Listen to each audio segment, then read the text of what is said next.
Bakit ginigera ang Israel ngayon? Nandoon pa rin ba ang Diyos? May kinalaman ba ito sa loob ng Biblia?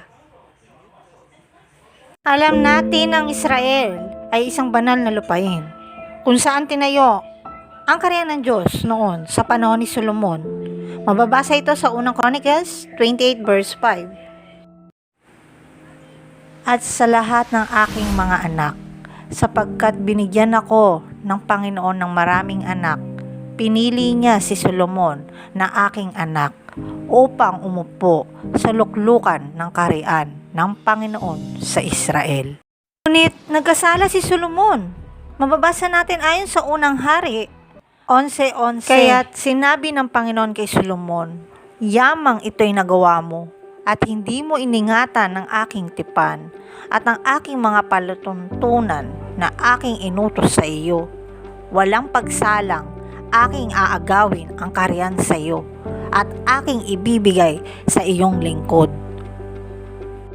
Mula noon, sinakop na ang Israel ng mga iba't ibang mga imperyo tulad nila Nabucodonosor, Cyrus the Great at nila Darius ng Medo-Persia at Alexander the Great ng Greece at ng mga Caesar ng Roma. Hanggang sa lumabas si Jesus Christ, na tumuldok sa mga Hudyo ang patungkol sa kaharian ng Diyos. Mababasa po ito sa Mateo chapter 21 verse 42 and 43.